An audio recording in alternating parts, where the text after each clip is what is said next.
What's up, KAG? Alam mo yung sinasabi online na sa mga developing countries daw pinakaginagamit ng crypto? Like Africa, Southeast Asia, oo, tayo mismo.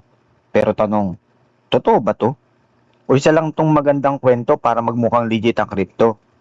Kasi kung malito, iba yung reality sa pinapaniwala sa'yo. Pag-usapan natin, let's go! Alam mo, ang narrative ngayon sa crypto space, mass adoption is happening. At kung saan daw pinakamabilis, developing countries like Philippines, Vietnam, Nigeria. Pero napansin mo ba? Parang ang dami nagsasabi nito. Pero bihira yung actual proof sa daily life. Gaya ng, ikaw ba, personally? Kailan ka huling nagbayad gamit yung crypto sa tindahan? Exactly. Ano ba talaga ang adoption? Real talk muna tayo. Kapag sinabing adoption, hindi ibig sabihin may crypto wallet ka. Hindi rin ibig sabihin nag-trade ka. Adoption means ginagamit mo siya sa everyday life. Ginagamit mo siya sa business. Ginagamit mo siya kahit walang hype. Sample, kung bibili ka ng pagkain, tumatanggap pa sila ng crypto? Kung sasahod ka, crypto ba ang bayad? Kung magpapadala ka ng pera, crypto ba ang default mo? Kung hindi, then hindi pa siya tunay na adoption. High adoption sa developing countries. Bakit sinasabi na mataas ang adoption dito? Simple lang. Maraming users, maraming wallets, maraming traders. Pero ito yung problema. Users is not equal to adoption. Sample, nung kasagsagan ng Axie Infinity, sobrang daming Pilipino ang nasa crypto. Pero tanong, ginamit ba nila ang crypto para bumili ng pagkain o para lang kumita? Exactly. Speculation siya, hindi adoption. Ano ang realidad? Bakit talaga may crypto users sa developing countries? Hindi dahil advanced tayo, hindi dahil tech savvy tayo, kundi dahil naghahanap tayo ng paraan para kumita.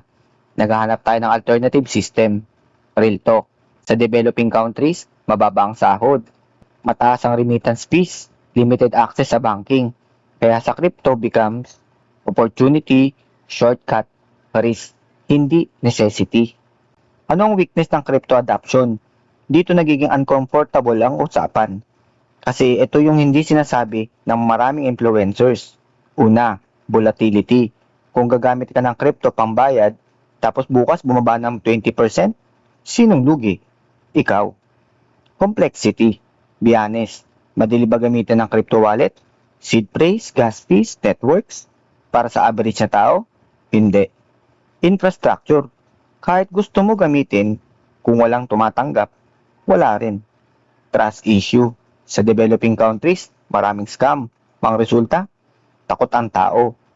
Nawawala ang tiwala. Saan talaga gumagana ang crypto? Hindi naman useless ang crypto. May mga lugar na legit siya ginagamit. Remittance, mas mura minsan kaysa sa traditional. Inflation protection, sa ibang bansa. Kung sobrang bagsak ng currency, crypto becomes an option. Freelancers or online work, may ibang gumagamit para sa cross-border payments. Pero notice mo, specific use cases lang, hindi siya everyday currency. Ito yung hindi mo madalas marinig. Mas mataas pa minsan ang real adoption sa developed countries. Bakit? Mas maraming businesses tumatanggap, mas stable ang infrastructure, mas regulated. Ang irony, no? Yung sinasabing para sa mahihirap, mas nagwo-work sa mayayaman na bansa. Kung ako ang tatanungin, crypto adoption sa developing countries, overhyped, pero hindi useless. It's just misunderstood. Ginagamit siya, pero hindi sa paraan na iniisip ng karamihan. Ano ba ang dapat mangyari, lalo na in the future? Para maging real adoption, kailangan mas simple na application, mas stable na value, like better, stable coins, mas maraming merchants, mas clear ang regulation, at pinaka-importante, real use case, hindi puro hype. Curious ako, ikaw ba? Gumamit ka na ba ng crypto outside trading, like actual payment, o hanggang investment lang? Comment mo dyan sa baba. Kung mawawala ang profit sa crypto, gaano karaming tao ang matitira? Yan ang tunay na test ng adoption. So ano ang verdict?